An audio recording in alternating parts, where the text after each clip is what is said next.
Coming to you from the Hudson Media Group studios, this is Talking Politics, and I am the professor, Fernando Uribe. We have a lot to cover, so let's get started. Folks, once again, Talking the Hudson is proud to partner with the Hudson Media Group, and you can check out all the wonderful programming from the Hudson Media Group at their website, www.hmgtvshows.com, and also on livestream at www.livestream.com/HMGTV. Folks, there's a lot to cover here in Hudson County, and actually, you know what? Marijuana is actually on my mind. And right now, that seems to be the topic, really, that's getting a lot of people talking right now in Hudson County. Now, recently, folks, on March the 25th, the legislature in Trenton, actually both chambers of the legislature, the state assembly and the state senate, were actually at an impasse concerning marijuana legalization. Now, as someone who worked actually in our criminal justice system way before I even entered academia, this is sort of a personal issue for me. I mean, I've known many New Jerseyans throughout the state that marijuana is actually a very personal issue for them. But quite frankly, when I think about exactly what it means, I think Trenton has it wrong. They should be focusing on decriminalization and not so much the legalization aspect where it's all about revenue, but we should be thinking more about reform. And I think that's where Governor Murphy, State Senate President Steve Sweeney, and Assembly Speaker Craig Coughlin, quite frankly, need to be on the same page. Without a question, ladies and gentlemen, decriminalization, expungements, and really giving New Jerseyans a chance to get their lives back together, to sort of regroup what they once had, should be the agenda of all the legislature in Trenton right now. So whether you live in Hudson County or anywhere else, certainly marijuana decriminalization is something you should be really advocating for. So write to your legislators, even write to the governor, and tell them that decriminalization needs to happen right now. Now, whether it happens in 2019 or even beyond remains to be seen, but we know that currently the plan seems to be going up in smoke. And that's what's going on right now, on my mind, in Hudson County. Well, folks, in the latest edition of Talking the Hudson, it was my pleasure to welcome the Dean of Hudson County Journalism himself, Sullivan from the Hudson Reporter. We covered a lot of topics throughout the entire interview, but specifically the municipal elections coming up on May the 14th, both in West New York and in North Bergen. First off, we discussed West New York Mayor Felix Roque's unwillingness to sort of deal with the media and how problematic that's going to be for him. Let's check out what he had to say. It's wrong. I think by and large, a majority of the elected officials here in Hudson County are responsive to us. They are receptive to it. To me, I mean, I've had, I think, everyone under the sun on this program, except Mayor Fulop, and I think lately Mayor Roque, which we'll get to in a second. And I think sometimes, Al, what happens is I think elected officials surround themselves with really poor campaign strategists and really, I think, people with awful judgment in their inner circle when it comes to sort of like staff or strategists. And the funny thing is, though, Al, that countywide, that's not the case. You know, whether it's Brian Stack, whether it's Nick Sacco, whether it's Richard Turner, Jimmy Davis, Al Santos, Wayne Vitt. I mean, these are all mayors that I've had on. I've had assemblymen and assemblywomen on. And they're all receptive to me as well as to you. It's just it's a concern to me, Al, that I think, especially, in the West New York race, it seems like the mayor is unwilling to sort of talk to local media or sort of make himself accessible. And no offense, he can't afford to do that, Al. I mean, that's just my opinion. But I really want to hear what you have to say about the matter. Well, yeah, he will respond to me, but he ducks press when it's convenient, and that's not a good thing, especially when there are serious questions that need to be raised. I mean, his opposition is coming up with legitimate issues that he needs to answer or respond to, and the way he needs to respond is through media. I mean, the other side has a PR firm, and so for Mayor Roque, he has to use media, and it has to make media available, be available to media as a strategy. I mean, and he doesn't seem to think so. It depends on who he's talking. Again, I can call him up and he'll respond to me for the most part. But some of our reporters have tried to reach him and they haven't been able to get through for a lot. And I've known other reporters that he just doesn't pick up the phone for. So, and that's in his case. That's he's destroying himself on that, because how do you get your message to the people? When you need to, you have to have some sort of relationship with the press. But I agree with you, Al. Listen, Al, I agree with you, and I think, and I'll sort of add on to this, and I mentioned this during my monologue. one of the things that makes it sort of difficult for me personally is because I know Felix. I've known him for 8 years. He's a guy that, notwithstanding how generous he's been to my philanthropy throughout the years, well, the philanthropic events that I've hosted. But, Al, 8 years ago when I ran for state assembly, I knew what I was up against, running as a Republican in Hudson County, sort of as a moderate Republican, and how much of a challenge that was in the 33rd. But sure enough, Al, at the end of the night after my fundraiser, and that's one of those campaigns where I was really, really proud of what I did because it was a very natural grassroots campaign, raising money the old-fashioned way, sort of, very, very hands-on. But at the end of the night, after a really good fundraiser, Al, Roque showed up. He had no reason to show up. He had just been elected in May. He had just pulled off, at the time, perhaps like the biggest upset in Hudson County's history when he defeated, Mayor, the incumbent Sal Vega, and he defeated the machine. And I remember when Mayor Roque showed up to my event, like later in the evening, like that always meant a lot to me. And that's something and this is where I'm conflicted when it comes to the mayor, because I think really highly of Felix. He was a gentleman. He didn't have to show up to my event. He didn't have to be there and show support. Hey, listen, hey, you're the son of a Cuban mother. Good for you. You're running for office. Hey, good luck. Hey, I'll always remember that about Mayor Roque. But it just seems like 8 years later, and I don't necessarily blame the mayor on this, but I think I blame more sort of the people that he surrounds himself with. And I don't really care how this sounds, and I'm sure that they're listening. But, right now the mayor's fighting a little bit of an uphill battle, especially what he's up against, having to go up against the machine again, 8 years later. And it just seems like his campaign strategists are clueless. And I don't have a problem saying that on the air. And, when they are sort of talking about it openly and saying, well, the mayor doesn't feel the need to go on your show. Like, I don't know about you, Al. Like, listen, I'll be the first one to tell you, yes, I think to do this for a living, I think you have to have a little bit of an ego. I think I do have one. But when I heard that, Al, it was so insulting to me because there are plenty of elected officials in Hudson County that trust you and I to be fair and to be objective and to be dismissive of us. I just think that it's really a slap in the face, I think. And again, I don't want to engage in hyperbole. It just seems like it's a slap in the face to what journalism is supposed to be. What do you think? Well, I think, as far as his strategist, I think he's his own strategist, and that's the problem. You really, he makes up things as he goes along, and in the past he could do that, but I think he doesn't think he's not Brian Stack. In other words, Brian Stack can get along very well without media because he has such a strong internal network. And even he has respect for media, although it's harder for me to get a hold of him sometimes. But if I email him, he responds. If I have an issue in town, I email him. He will call up and say, "What can I do for you?" That's not the case with Felix, and I think that's not. I don't think he's, degrading you so much as he thinks he's Brian Stack, that he doesn't need media. I think it's more than that.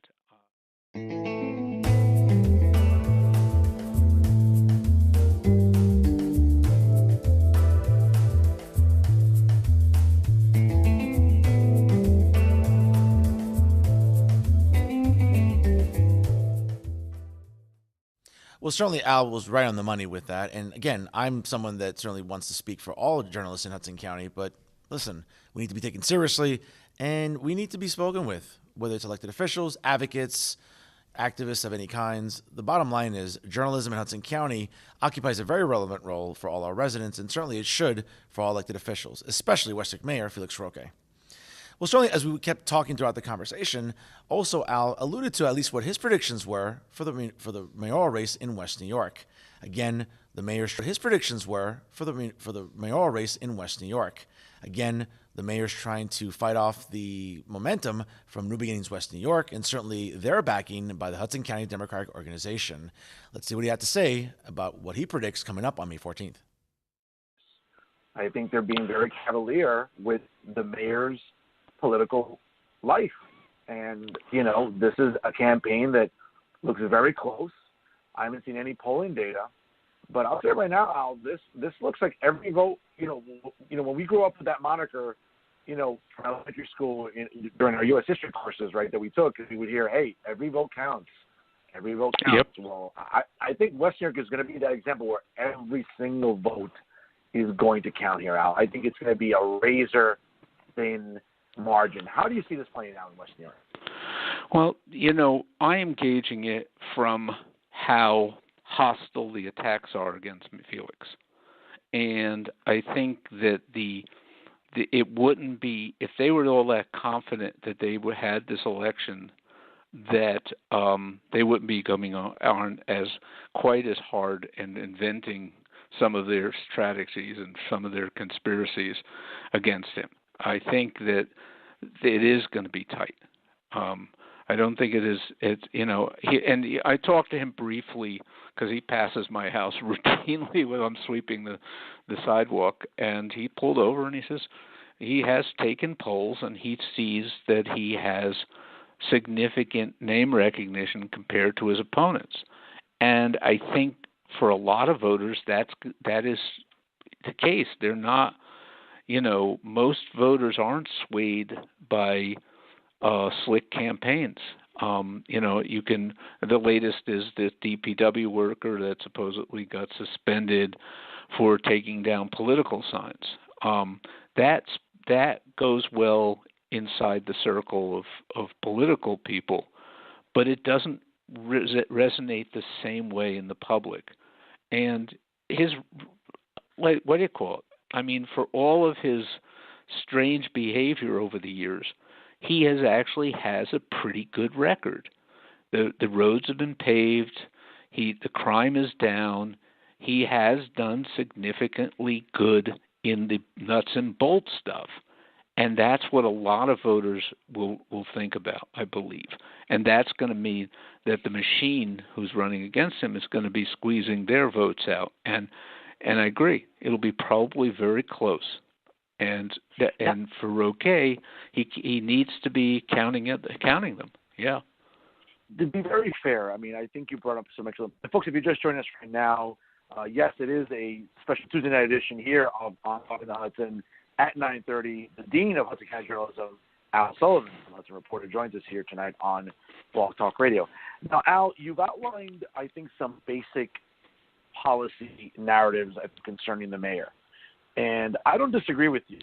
I think that these are, I think it's a record that we can talk about. We can sort of dissect when it comes to streets being clean, the idea that crime has been down. I mean, we've had some incidents in the last year or so. I think they've really been overhyped, I think, a lot. And, of course, whenever you hear of a homicide here locally, I mean, it worries you. You hear those yes, absolutely. transpire. So, but you also look at, I believe taxes have remained stable in West New York, if I'm not mistaken. I think it's another. Yes, they have been very stable. I think that's another feather in the cap for the mayor. So the big question, I think, and again, I don't know if you had a chance to listen to the episodes I had with Gabe Rodriguez and Cosmo Carrillo, respectively, here on the program, but they outlined some compelling points about, 8 years later, and perhaps, again, sort of, fitting the moniker of the platform, New Beginnings, what sort of chance do you give that ticket? Now, again, yes, they're endorsed by the machine. They're endorsed by the chairwoman, who I'll have on next week. As a matter of fact, here on the in her regularly scheduled slot on Wednesdays at the end of the month. But it seems like, whether it's Representative Cirez or Chairwoman DeGees or really a lot of elected officials, I mean, they're really galvanizing support for the opposition ticket. And even, listen, there's also a third ticket, as a matter of fact. Do you think that third ticket hurts New Beginnings or hurts the mayor more? What, the fact that they're getting support from out of town? The problem for that is, and I don't know how well the mayor's playing this, is, if I were running his campaign, I was saying, well, do you want party bosses running your town through these puppets? I mean, that would be how I'd play it. And I think that would resonate. I'm not sure he is. In other words, you basically have a board of commissioners, so 3 of the commissioners are answerable particularly to the people of West New York, but they're answerable to people like Sackos and Sires. And I don't, how popular Sires is, it doesn't translate to other candidates. You can endorse him, people will get out and campaign. But I think that the HCDO is more effective in committee fights and other things where you get to get the loyalty out. But when you're dealing with ordinary people who are making or voting, I don't think the HCDO and endorsements are as potent as people think they are.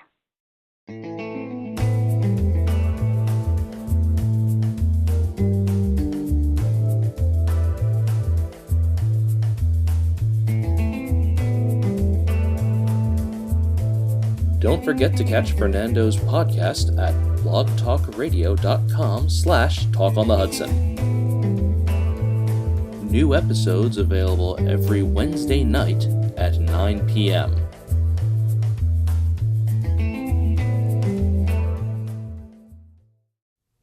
Now we turned our attentions to North Bergen, and certainly Mayor and State Senator Nicholas Sacco going for another term, and quite possibly it might be his last term in North Bergen, and he's trying to fight off the challenges of his multiple challenger, Larry Weinstein. Certainly, there's a lot to cover in what's going on in North Bergen, and it's actually taken a pretty hostile tone. And Al was quick to point out why that is. Let's hear what he had to say. I haven't seen anything, but I've seen give none. us a breakdown. Yeah, I haven't seen anything, but give us a breakdown, if you can, about how you see North Bergen. Well, look, the fact that Sacco is putting so much energy shows he's running scared, that he's looking over his shoulder, that last election, even though they deny it all over the place, scared the heck out of him.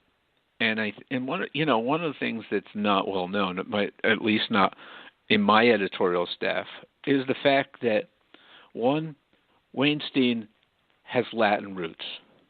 He connects with a good portion of the changing population of North Bergen. He speaks the language. Okay, he has, for whatever, he may be this super gadfly that people make him out to be, but he connects, and people do talk to him, and he's on the street, and that's a huge advantage because Sacco is very remote. I mean, he may be knocking on doors now, but it may be the first time some of these voters have ever seen him. Okay, and so you are having a similar battle as in West New York, except you have somebody who is really hungry, and that's Weinstein. I mean, and the fact that they've gone so negative all the time after him shows that they really fear him. And that suggests that Sacco and company know something we don't. Well, if that's the case, though, I mean, do you have any sources, anything you can share with us tonight that at least maybe sheds light on why that is? Because, again, 4 years ago we saw, I think Larry kicked off, at 35%, right? I think he got something like that of the vote. I could be wrong with that number. It was like Sacco won by slightly over 3,000 votes, I think, which was definitely unbearably close. I mean, it was like 9,000 to 5,000 or something like that. I have to go look at the figures, and that was he was predicted to win 3-1. Okay, and I think that was that election is when I actually heard Sacco try to speak Spanish for the first time. He was on the stage, and I said, he knows something. It's part of it has to do with the kind of campaign Sacco is running against Weinstein, and it is even more savage and somewhat disingenuous because. Like you've heard the latest happens to do with Weinstein's back taxes and how he owes $100-something thousand to the federal government. And the way they played it was somewhat more than dishonest, because he doesn't really owe that. What happened is it's largely his inability to file electronically, and so because he didn't do it the way he was supposed to, the federal government automatically puts a lien for what he exactly is supposed to have paid. Apparently he paid it, but they didn't do the paperwork right, and so they put a lien. Well, the ordinary people are not going to understand the complexities of the federal payroll tax. I have a hard time with it, and I actually read about it. So it's easy to play this stuff. But Al, how does that happen though? I mean, again, listen, I'm not privy to Larry Weinstein's books or his finances, but how does that happen? I get it. He's a business owner. He has different interests and ventures out there that I think, obviously, from a taxation perspective, I think can be very laborious to sit through. But how do you miss that? Like, how do you not file paperwork correctly? I mean, again, I'm not an accountant. I would never claim to be a CPA. But it just seems that, whether you ask for an extension or whether you have an accountant, like, it boggles my mind that if you the problem is he's done this for the same way the change happened someplace around, I think, 2015, and he has been doing the same taxes the same way for years, and he just didn't bother. I mean, that's it's a bad sign. The part that bothers me is not that he owes this to the federal government, because it's sort of a standard. I mean, I'm told Gargiulo had the same problem. Okay, and that they had a lien on him too. So it's not an unusual circumstance. The question is that you're talking about someone who wants to become mayor and run the economics of the town. That would be more of a concern to me. But the fact is that the Sacco campaign is playing this to the most nasty level of it, and painting it as if this guy is not just incompetent, that he's a crook, that he's ripped off the federal government. That's where you have to start wondering, what is the Sacco side so scared of that they need to heighten it beyond a reasonable, that's their attacks have been constantly like that. In other words, Joe Bacco, he's a criminal. He's been seen in his headquarters. It's ridiculous, but it suggests that there's a level of fear in the Sacco campaign that needs to heighten this to get people to vote negative. And I don't know if it backfires or not. I mean, Weinstein is just doing what he's doing and keep coming on. And I'm not sure. Again, it's the same kind of thing. I don't know how well that kind of strategy is going to play in the general public. I mean,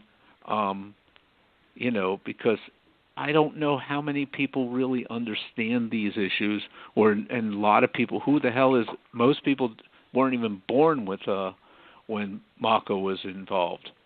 So, I mean, that's the problem. I think but it suggests something. I mean, the fact that Sacco needed to crush Weinstein is another sign that there's a level of fear in his campaign that suggests they know more than we do.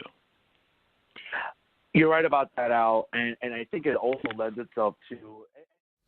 Again, Al Sullivan, with his wealth of information and his predictions, we'll see how they turn out coming up in the municipal elections in both West New York and in North Bergen on May the 14th. Again, anything can happen, but as we all know, the incumbents do have the fast track to getting reelected, but you never know. Challengers have been known to pull off some upsets in Hudson County. We saw it 8 years ago with Felix Roque as he beat off the machine. Does he have it in him to do it once again 8 years later?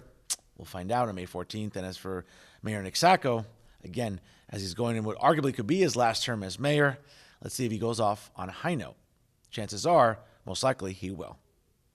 Now, folks, in terms of local news here, some very, very interesting news in Jersey City. The city council, again, and certainly a great ordinance that was introduced at the recent city council meeting involves ride sharing.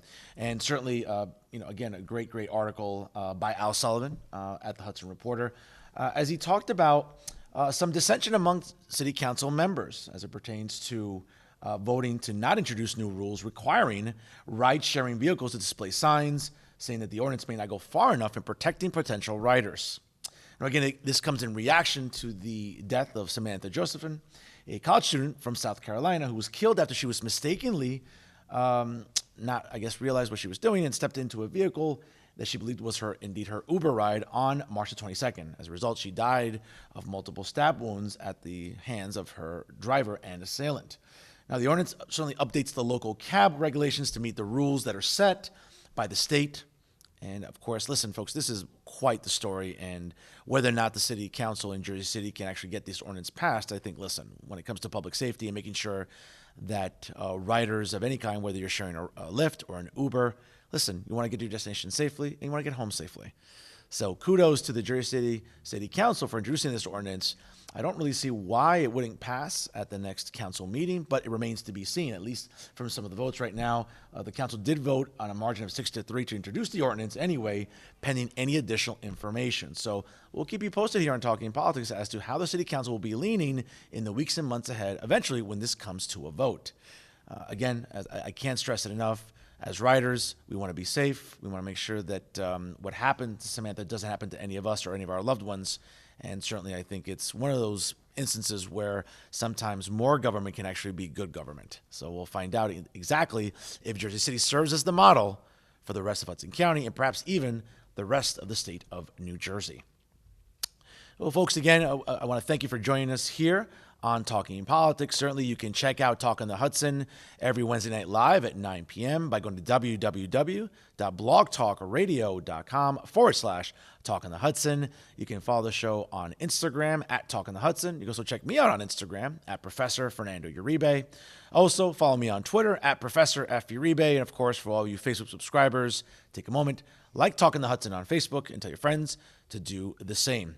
And once again, folks, Talking the Hudson is proud to partner with the Hudson Media Group and their outstanding programming. You can always check out their website, www.hmgtvshows.com. Once again, ladies and gentlemen, I want to thank you for joining us here, coming to you once again from the Hudson Media Group studios. I'm Professor Fernando Uribe. If it's going on in Hudson County, you know we'll be talking about it, as it's always Talking Politics. We'll see you next time here with the Hudson Media Group.